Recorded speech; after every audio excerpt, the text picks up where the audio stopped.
काल तूने 4 युगों में जीवों को बहुत ही तड़पा के रखा है। अब जा, अब कलयुग आ चुका है। अब मैं इन सभी जीवों को इस पृथ्वी लोक से अपने लोक ले जाऊंगा, और तूने अगर मेरे काम में टांग अड़ाने की कोशिश की तो इसका अंजाम बहुत बुरा होगा।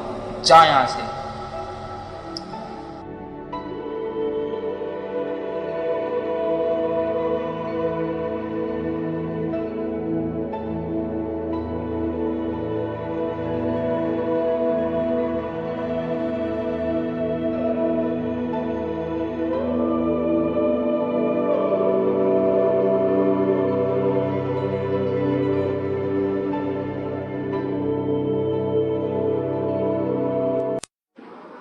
परमात्मा का धाम है ही ऐसा जहाँ पे जो जाता है उस परमात्मा की भक्ति करने के पश्चात इस आत्मा को स्वयं ये एक अपने निजी विमान में बैठकर उस लोक में जाता है, और काल के लोक को पार करते हुए उस परमात्मा के लोक के आगे सामने जब आता है तो इस आत्मा की आंखें चुंधिया जाती है कि क्या सच में एक ऐसा भी लोक था कि जिसको हम छोड़कर इस गंदे पृथ्वी लोक पर आ चुके हैं। उस लोक के तेज के आगे इस पूरे ब्रह्मांड का कोई भी तेज नहीं है।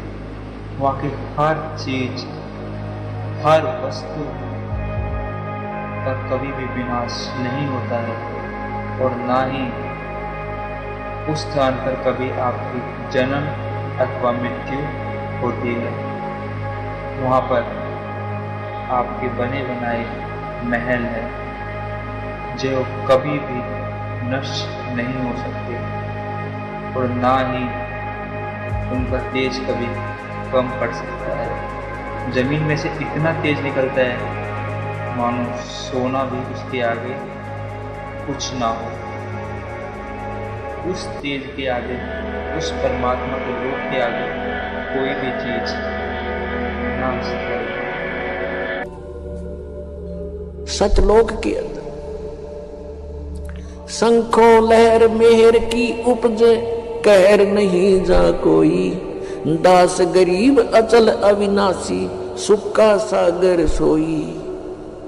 सतलोक के अंदर कहते शंखों लहर मेहर की उपजे। अब वहां हम सतलोक में रहा करते थे, हमारा ऐसा ही शरीर था जैसा आपका यहां पर है, लेकिन उसका मटेरियल ये नहीं है। वो शुक्रम अकायम है, ऐसनाविरम है। माता पिता के योग से जैसे यहां शुक्र से बनता है, ऐसा वहां हमारा शरीर नहीं है। यहाँ 5 तत्वों से बना हुआ है, वहाँ 1 तत्व से, नूर तत्व से बनता है। अब जैसे हमारा शरीर 5 तत्वों से बना हुआ है, इसमें कई तत्व दिखाई नहीं देता और कितना सुंदर हमें लगा है। इसी प्रकार उस नूर तत्व का वहां ऐसे परमात्मा ने व्यवस्था कर रखी है। हमारे आत्मा के ऊपर फिर एक कवर वो नूर तत्व से होगा, और उसका 16 सूर्य जितना प्रकाश होगा, इतना तेज, इतना नूर होगा, उसका होगा मनुष्य सदृश ही। और वहां पर आपका पूरा परिवार होगा, आपका अलग से कुटुंब होगा, पूरा अलग से महल बने हुए हैं जिनको बने बनाए आप छोड़ आए। आपकी सारी व्यवस्था वहां पहले से बनी हुई है, और एक व्यक्ति को यानी एक आत्मा को और उसके कुटुंब को, परिवार को वहां पर इस पृथ्वी जितना स्थान अकेले को प्राप्त है। उसमें बाग बगीचे, झरने, बहुत गुणे। अब ये बातें आपका ना समझ में आवे, और हम वहां इतने खुले स्थान पर रहते थे, इसलिए यहां पर भी हमारी वो टेंडेंसी है, हमारी वृत्ति वैसी ही है। हम क्या चाहते हैं, एक पार्क हो, कोठी भी कई कमरियां की हो, ऊपर नीचे हो है, और खूब सैर सपट्टे करने, कार हो, स्पीड से जाओ और इधर उधर घूमे। तो वहां अपने आप विमान है आपके पास, आपकी वचन से विमान है, जहां चाहो वहां जा सकते हो, बहुत स्पीड से जा सकते हो, और बहुत बड़े आपका स्थान है।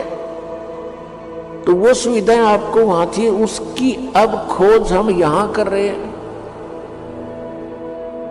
कोयले की खान में हम स्वर्ण ढूंढ रहे हैं, गोल्ड, या कोयले की खान है हम ढूंढ रहे हैं या सुख, या सारा दुख ही दुख है। परमात्मा कहते हैं तन दर सुखिया कोई नहीं देखा, जो देखा सो दुखिया हो। उदय अस्त की बात करे, मैंने सबका करया विवेका हो, मैंने सबका विवेचन कर देख लिया। किसी के पास भी संत जाते हैं, 100 समस्याएं बता देता है, चाहे राष्ट्रपति हो यहाँ का, और चाहे वो ब्रह्मा हो, चाहे विष्णु हो, चाहे शिव हो, और चाहे इंद्र हो, वो भी 100 समस्याएं। उनके इतिहास देख लो, ऋषियों के सामने कैसी प्रार्थनाएं कर रखी उन्होंने। तो पुण्यात्माओं, वो सुख सतलोक में है। परमात्मा सतपुरुष है, वो कबीर देव है, वो सतलोक में है। जब हम उसके राज्य में पहुंच जाएंगे, फिर हमारी मृत्यु और बुढ़ापा नहीं होगा।